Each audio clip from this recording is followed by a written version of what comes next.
Kings who make everlasting value in God's kingdom are not made by men on the earth. They're made by God to serve on the earth. How does God do that? Make kings. Well, in the next 4 steps of this series, we'll investigate that, beginning with the preparation.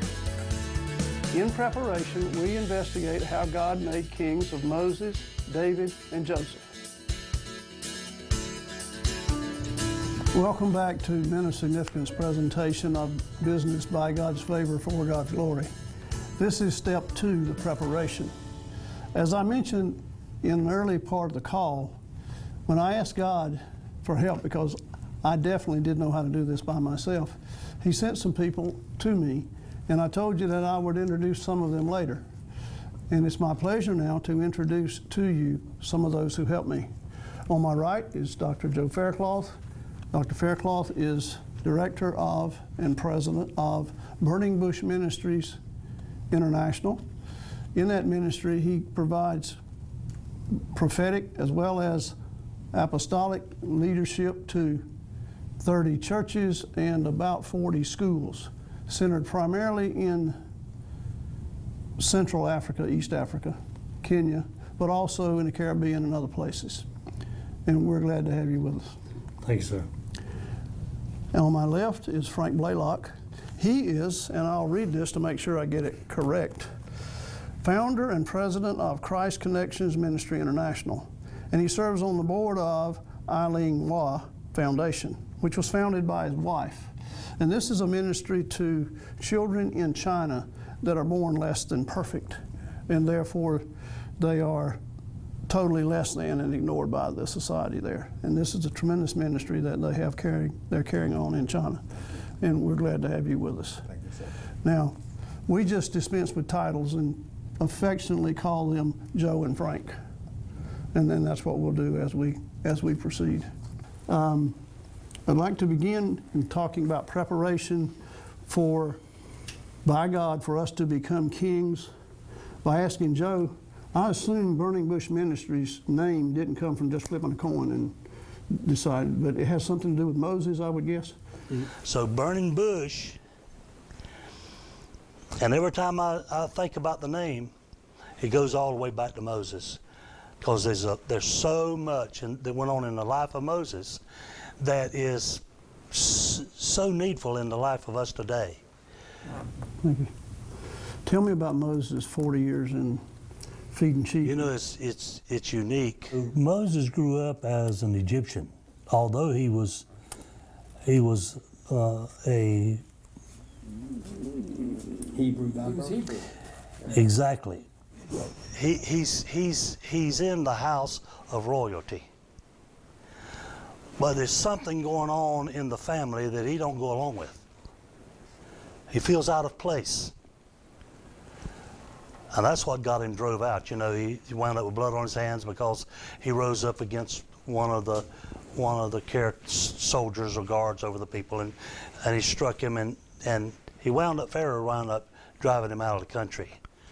Now, when Moses was stripped of all his power back in Egypt, wound up barefooted in the desert, God taught him some things. And that's what you're talking about, Steve. There's going to be those desert areas. It's going to be dry times, we say. Well, the most important time in your walk with God is in those dry times. Moses wound up in a land he knew nothing about. He didn't speak their language. He didn't know their culture. He wasn't used to working with sheep either, was he? Wasn't used to working with sheep. They didn't know him, and he didn't know them. All he had was a call. That's where Moses was. And between tending the sheep, he still had that burn to talk to God. Otherwise, he wouldn't have seen the burning bush, would he? He wouldn't have ever went to the bush. He wouldn't have seen it. He was drawn to that. He was drawn to that very place in his life where God wanted him.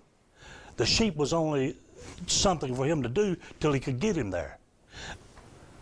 Does that sound familiar? The 40 years in the wilderness does, yes. Well, it didn't take me that long. It did take me 30 years before I was prepared. Rejected of his own, took it on his own to go before God. And he wouldn't rest till he was standing before the bush. I like that. Moses learned talking to the bush. Absolutely. So he's talking to this bush that's been burning for days because he watched it before he made his journey. Didn't burn out. He gets up there, and when Moses asked, "What shall I tell Pharaoh?" Here's an element of fear. Oh, sure. There was no way that Moses was going to head back that way without something. I mean, Moses asked the right questions, because when God told him, he says, "You go, and whenever they ask you, by what authority do you come in, you just tell them, I am." And he took the worst things that could happen in the land to make Moses the man he wanted Moses to be. Thank you, Joe. Thank you. Bless you. Brother Frank, we were talking about David the other day and how God prepared him to be king. Could you share that with us, please? Yeah, I find some very interesting things about King David. I see some parallel too, Dr. Joe, with King David and Moses. It's interesting that both of these men were tending sheep. However, one's tending sheep as a young lad, the other's tending sheep when he should well have been past the time of tending sheep. We look at David, the mighty man, like the Israelites did. David, the mighty man, took down the giant. Yeah. Well, let me tell you when David was the mighty man. It's when the bear was there. Nobody else. Yeah. And the lion was there. Nothing but God. Yeah. And God looked upon this boy who had God's kind of courage, a relationship with God that was based on, he gave me the lion, he gave me the bear, and he said to the Philistine, "You uncircumcised dummy, I'm here to take your head off." What kind of man is this in a boy's body? Yeah, I understand. It was the relationship. And you talk a lot about relationship, and the thing about David is, very young in life, he began to develop a relationship with God that was developing leadership skills within him, because God was going to select him, Dr. Fate, to head a nation. And God speaks to us through Paul in Acts chapter 13, verse 21 through 23. It says that when God desired a king and desired somebody to replace Saul, he found a man after his own heart. And so he sent Samuel to go find this young lad. He says, "Go to the house of Jesse, and there's going to be someone there that I want to anoint." It wasn't much longer after David was anointed that it said that the Spirit of God came upon David, Brother Joe, when he was anointed. Something shifted. Something was already going on, but something shifted when God began to shift him to a new level of leadership. So it came to the point that Saul had a problem. Said an evil spirit from the Lord came on him. Now, it came on him because he had rejected God and was rebellious. But he had to wait from the anointing to the moment of crowning. And we know all about that, don't we? We know about being chased by Saul. We know about javelins being thrown at him. And whether he was out there in the cave of Adullam with the roughest, meanest, baddest ones of them all. And all the time that he was chasing or being chased by Saul, how many times did he have the opportunity to kill Saul? How many opportunities did he take? Zero. Zero, absolutely. You know, God kind of struck that in my spirit today. That later on would serve David very well, because David didn't take the life of Saul, and later God didn't allow his own son to take his life. But what God was doing, he was training David as a leader out there in the fields, out there doing the thing, making the right decisions. Even when he was running with Saul's people, right? He conducted himself with prudence. He went out and he did what was right. He didn't try to get the kingdom. He didn't try to impress anybody. He went over and beyond what anybody should do. And God does look for somebody. It says God sought for someone to take Saul's place. Now that's the heartbreak right there, that God had to go find a replacement for somebody who had been anointed but didn't know how to govern, didn't do what David did. just was ushered right into the kingdom, ushered right into authority, became arrogant, became very, whatever he wanted, he got it, became very fearful and paranoid and narcissistic and all of this, trying to kill everybody around him because he was afraid of this one man. And David walked in that kind of authority and leadership that he didn't have to fear. He didn't have to take matters into his own hands. He didn't have to take the kingdom because God had already promised it. And the real character about David and the real character about leadership is patience. Being this, when that baby is kicking inside of you and you've got a vision and you've got a dream, you don't do a C-section. You wait till the full term of that baby. Fate. Hallelujah. Amen. Amen. Amen. Amen.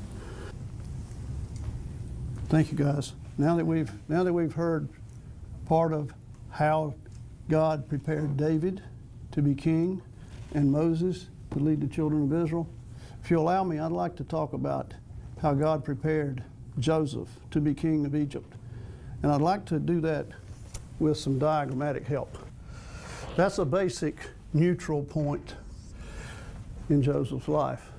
Obviously, early on, he was way up on the positive side because Joseph was the favorite son of Jacob by his first chosen wife.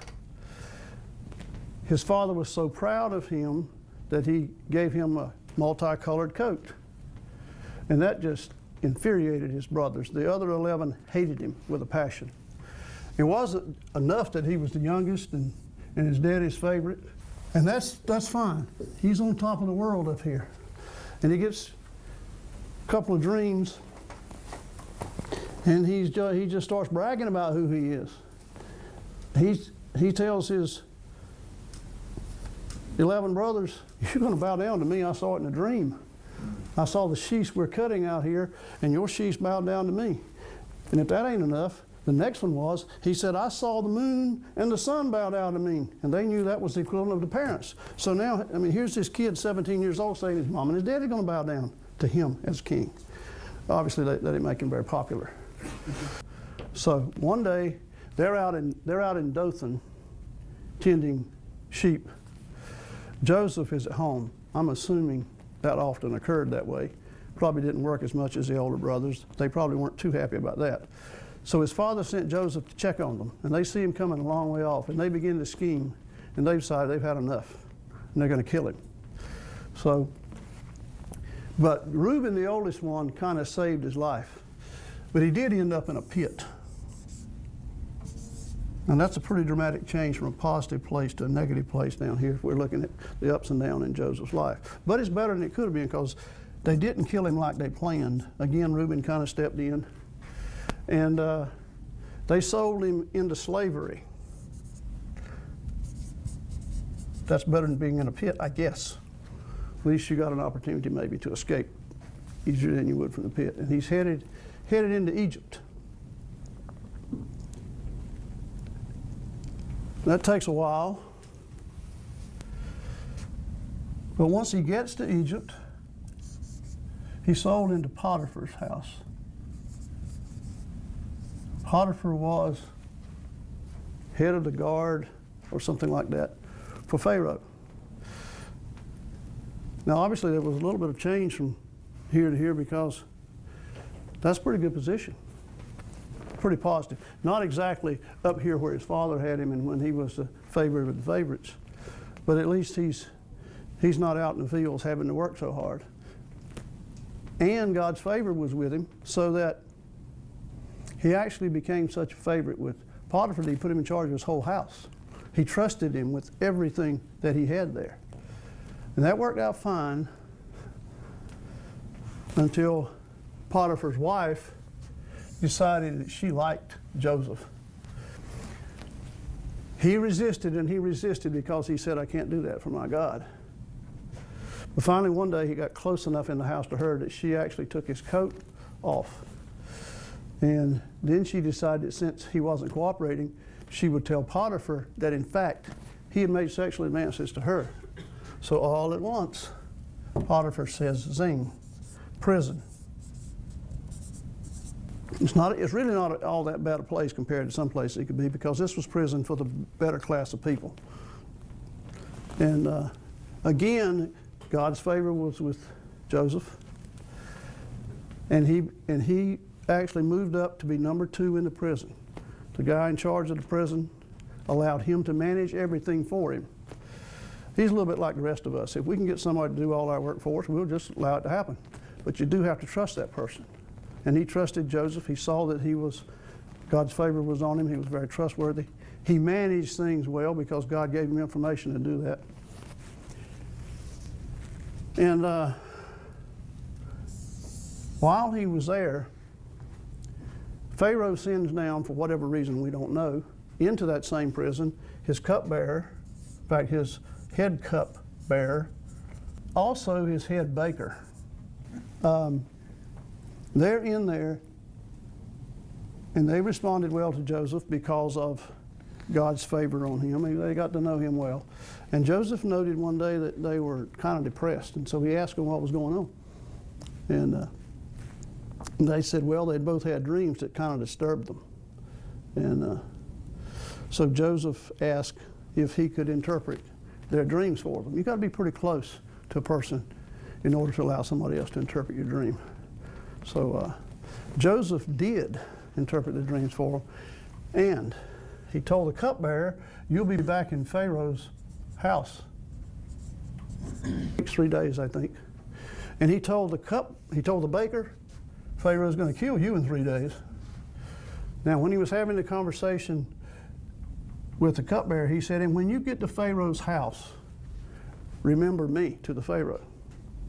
Well, both dreams came true, just like that. Baker's gone, cupbearer goes up to Pharaoh's house. He doesn't remember Joseph. 2 years pass, and finally, Pharaoh has a dream. None of his wise men can interpret it.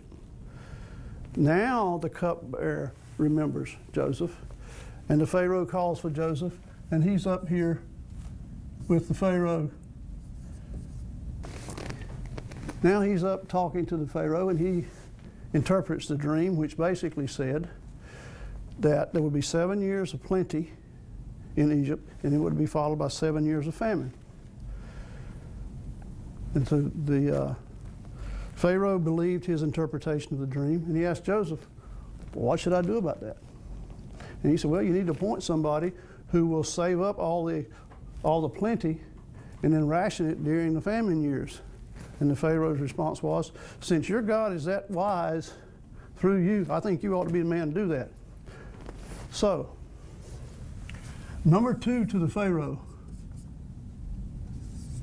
You can call him king. He was king of business in Egypt. Pharaoh said to him, take my signet ring and know that I'm Pharaoh, but nothing in Egypt happens except that you put your stamp on it. That's pretty good recovery from the pit. Now, we know the rest of the story. During that 7 years of famine, Joseph's family, Jacob, etc., they ran out of food, and they came to Egypt. They did bow down to Joseph. He'd totally forgiven them. He loved them. He invited them to come into Egypt. In fact, that started the Hebrew nation that Moses led out probably 400 years later. I'm kind of remembering. I didn't go back and verify this. And then David became the second king of that group, and hallelujah. Now, 2 things I want to say beyond this, and that is, when in this preparation, when do you think Joseph learned the most? Here's Joseph just absolutely, totally arrogant. Now, he's 17. He's relatively young, but he had to know he was infuriating his brothers. But now, he's humble enough sitting up here where he had all the power, and they came to him, and he could have snapped his finger and they'd have been gone. I mean, they were foreigners in Egypt. Pharaoh wouldn't have said a word if he'd have slaughtered them. It's a major change. But think about it. God had chosen to do it this way. That's the way we want it done. God gives us a vision about business. In fact, this is 13 years across here. 13? Yeah, 13, because he was 30. That's 13 years. We don't want to wait 13 hours most of the time. But I'm answering my own question now. It really is down here that we learn. It's down here that if we cooperate with what God's doing, He teaches us how to move from here to here, but we've got to be down here to do it. And I would also begin to challenge you at this point, if you've never done this exercise, to do the same thing for your life. Draw the line and go through the ups and the downs and then answer the question for yourself. Did I learn in the good times or the bad times?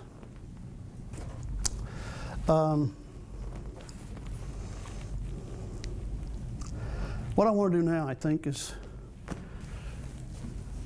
tell you what somebody else said about this.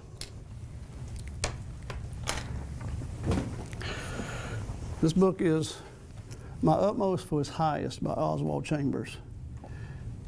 And if you don't know this book, if you're not familiar with this book, I highly recommend that you buy it. It's the best daily devotional I've ever seen. This is the copy I keep in my office. The one that I have in my house is too tattered for me to bring it in here. In fact, I have bound it with duct tape. And almost every page is crimped and recrimped and notes are all over it. I lived with it for 3 years. And I'll say to you, if you'll live with this book in addition to the Bible for 3 years, it will absolutely change your life. Charles Stanley, First Baptist Church, Atlanta, said he lived with this. And he thought that was the only thing from Oswald Chambers until he walked into a bookstore one day and he saw that there were other books, other collections, and he bought the whole shelf of everything up there. Now that's pretty good endorsement for it. I don't know that my endorsement would add that much, but I add mine to it. This man who didn't write any of this, he spoke this, his wife in the 20s and the 30s, so it must have been by shorthand, took all the notes, and then she and somebody else published his information. Tremendous material. I want to go to July 6. And with the help of my glasses, I can tell you what he had to say. Now, by the title, it might sound like we should have been talking about this way back in the call, because it says vision and reality. He said, we always have visions before a thing is made real. When we realize that, although the vision, when we realize that although the vision is real, it is not real in us. That is the time that Satan comes in and we're tempted to give up. Instead of the vision becoming real, God takes us into the valley of humiliation. He gives us the vision, then He takes us down into the valley to batter us into the shape of the vision. It's in the valley that so many of us faint and give away. Every vision will be made real if we will have patience. Think of the enormous leisure of God. I can vouch for that one. He's never in a hurry. We're always in a frantic hurry. He goes on in the latter part, the vision is not a castle in the sky, but a vision is what God wants you to be. Let Him put you on His wheel and whirl you as He likes. And as sure as God is God and you are you, you will turn out exactly in accordance with the vision. Don't lose heart in the process. I hope that in this segment, we have done a decent job of talking about how God prepares us for what He calls us to. Businessmen, it isn't going to be easy. But if we will surrender to what He's putting us through, He'll take us through all that. And we invite you to come back next time and we'll talk about the surrender during this process. In the meantime, God bless you.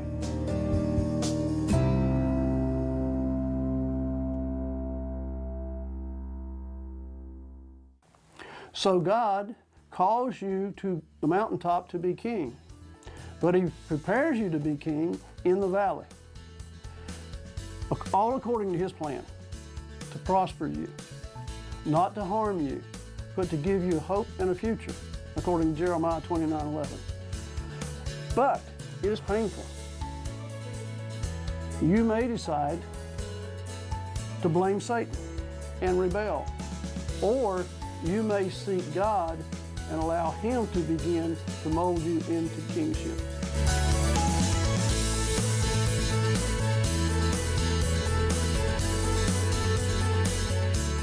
When I got to the office, he took me to King James, and you don't see the word surrender in King James anywhere. It's just flat not there. But we talk about surrendering to Him. And he said to me, that's exactly what my church has done, surrendered. And then he said, the church has sat down. They have surrendered and removed themselves from the Bible. It can be embrace the message.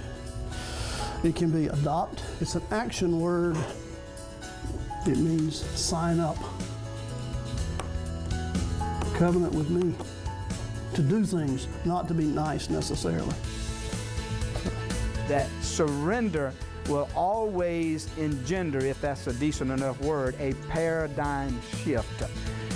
It will break the old patterns and the old models of thought so that we're never going to look at something the same way again. We're never going to think the same way. We can't go down that road. You can never go back, okay? In business, there's going to be challenges. If you do it for God, if you do it with God, do it by God, for God, there's going to be challenges. Those challenges, you can well believe, is going to be beyond your control. God loves that.